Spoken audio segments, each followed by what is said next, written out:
morning, everyone. This week's presentation is on workplace uncertainty and what can be done. Just a quick overview of what we discussed last week. We took a look at the issue that was at hand, what needs to be done, as well as some relevant statistics.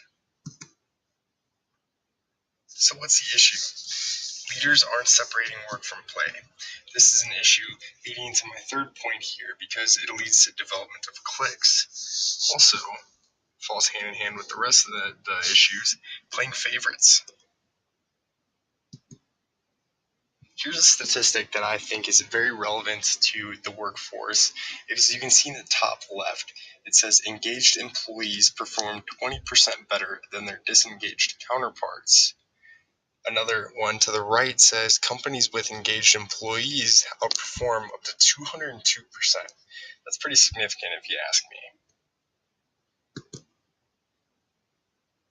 So what can we do? We can approach the administrators. They're the ones that oversee every single division here at my workplace.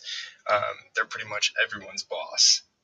We can approach them, develop and discuss the issue that's at hand in a one-on-one manner.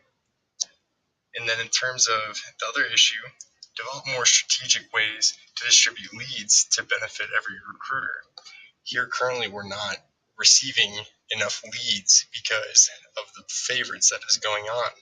A lot of times you get leads from Indeed and ZipRecruiter, as I say below, and it goes right to the person that they, went drinking out with last or have a better relationship with. It goes right over to them. It's very unfair when it comes time for an annual evaluation because it makes that other recruiter look bad. All right, so here's another statistic that was taken from Virgin, the company owned by Richard Branson. So it says, a productive workplace is in which employees feel safe enough to experiment, challenge, share information, and support one another. The best managers get to know their employees and help them feel comfortable talking about any subject, whether it is work-related or not. Among employees who strongly agree that they can approach their manager with any type of question, 54 are engaged. When employees strongly disagree, only 2 are engaged, while 65% are actively disengaged.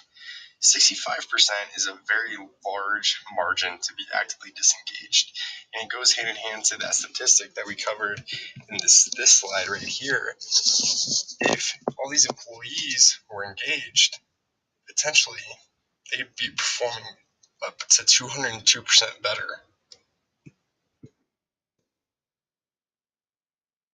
All right, so here we talk about unhappy employees.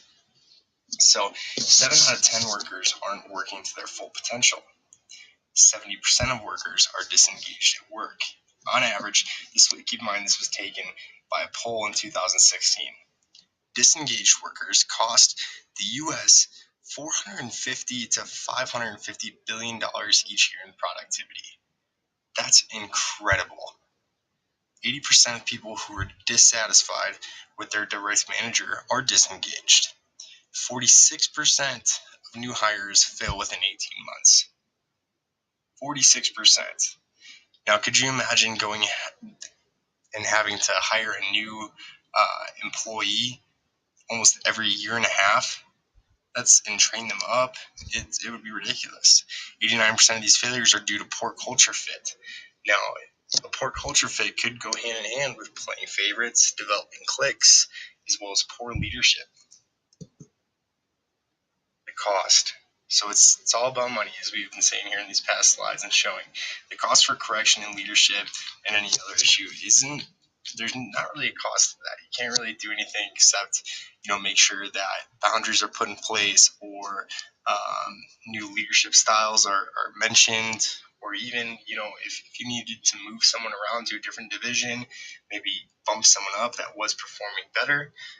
And then in terms of lead generation, I had a hard time finding anything specific on ZipRecruiter. I did find a lead generation cost for Indeed. It says on average 10 cents per click. The employer pays for every time the potential applicant clicks on the job posting. So in closing, we recapped what we spoke about in previous weeks. We discuss relevant examples and statistics, how to correct the issue, and the cost. Thank you so much. I hope everyone has a great rest of your week.